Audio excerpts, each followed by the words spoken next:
64ാമത് സംസ്ഥാന സ്കൂൾ കലോത്സവത്തിൽ സുപ്രഭാതത്തിൻ്റെ പവലിയനിലെത്തിയിരിക്കുകയാണ് VS. Sunilkumar sir. സ്വാഗതം സാർ. നമ്മൾ സുപ്രഭാതത്തിൻ്റെ പവലിയനിലാണ് ഇപ്പോൾ നിൽക്കുന്നത്. ഒപ്പം തൃശ്ശൂരിലേക്ക് വീണ്ടും ഈ കലോത്സവം എത്തി നിൽക്കുന്നൊരു സമയം കൂടിയാണ്. ഇവിടുത്തെ ഒരു തൃശ്ശൂരുകാരൻ എന്നുള്ള നിലയിൽ എന്താണ് അങ്ങയുടെ ഒരു 2018 കലോത്സവം നടക്കുമ്പോൾ ഞാനായിരുന്നു എൻ്റെ ചെയർമാൻ. അത് നിങ്ങളുടെ ഈ പരിപാടിയിൽ സുപ്രഭാതത്തിൻ്റെ പരിപാടിയിൽ ഞാൻ പങ്കെടുത്തിട്ടുണ്ട്. അപ്പോൾ 2018 നിന്നും 2026 വരുമ്പോൾ 8 വർഷത്തെ എന്ന് പറഞ്ഞ ചെറിയ ഇടവേളയാണെങ്കിലും കാലം ഒരുപാട് മാറി. അതായത് ഒരു ജെൻസി കലോത്സവമായിട്ട് ഇത് മാറിക്കഴിഞ്ഞിരിക്കുകയാണ്.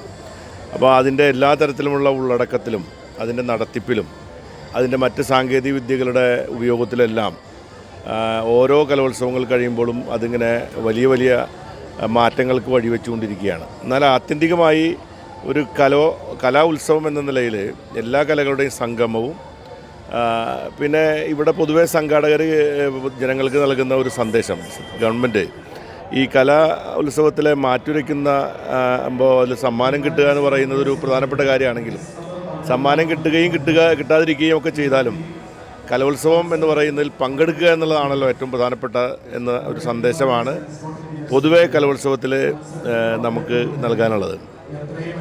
ഇവിടെ നേരത്തെ പ്രസംഗത്തിലൊക്കെ പറഞ്ഞാലും ഇന്ന് നമ്മുടെ വിഖ്യാത കലാകാരന്മാർ പലരും ഒരു കലോത്സവത്തിലും പങ്കെടുത്ത് മാറ്റിവെച്ചിട്ടുള്ളവരല്ല.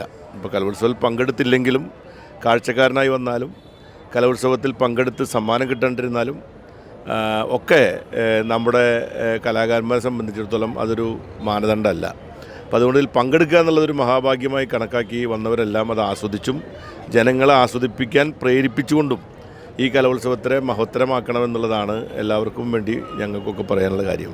8 വർഷം മുമ്പ് അങ്ങ് മന്ത്രിയാണ്, ഇപ്പോൾ ഒരു മുഖ്യ സംഘാടകനായിട്ട് അതിൻ്റെ ഒരു മാറ്റം എങ്ങനെയാണ്? അല്ല, അന്നും ഇന്ന് എനിക്ക് പ്രത്യേകിച്ച് മാറ്റമൊന്നുമില്ല. അന്ന് മന്ത്രിയായപ്പോൾ ഉത്തരവാദിത്തം കൂടുതലുണ്ട്, ഇപ്പോഴും ഉത്തരവാദിത്തങ്ങളൊക്കെ ചെയ്യുന്നുണ്ട്. അപ്പോൾ മന്ത്രി ആയിരിക്കുമ്പോൾ സ്വാഭാവികമായിട്ട് നമുക്കൊരു ഔപചാരികമായ ഔദ്യോഗിക ഉത്തരവാദിത്തം ഉണ്ടെങ്കിലും ഇവിടുത്തെ ഒരു തൃശ്ശൂർക്കാരൻ എന്ന നിലയിൽ ഞങ്ങൾക്ക് തൃശ്ശൂർക്കാർക്ക് എല്ലാവർക്കും ഒരു ഉത്തരവാദിത്തമുണ്ട് ഈ കലോത്സവം ഏറ്റവും ഗംഭീരമാക്കുക എന്നുള്ളത്. ആ ഉത്തരവാദിത്തമാണ് ഇപ്പം എൻ്റെ കയ്യിലുള്ളത്.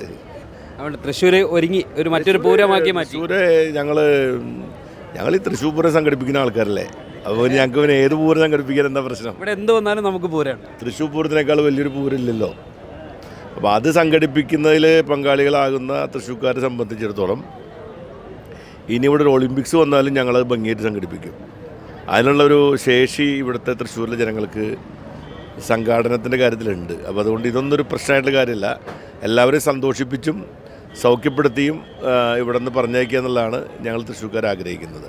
അപ്പോൾ ആ രീതിയിൽ തൃശ്ശൂർക്കാരുടെ ഈ ആതിഥേയത്വം സ്വീകരിച്ചുകൊണ്ട് എല്ലാവരും ഇത് ഗംഭീരമാക്കാൻ വേണ്ടി സഹകരിക്കണം എന്നുള്ളതാണ് എനിക്ക് പറയാനുള്ളത്.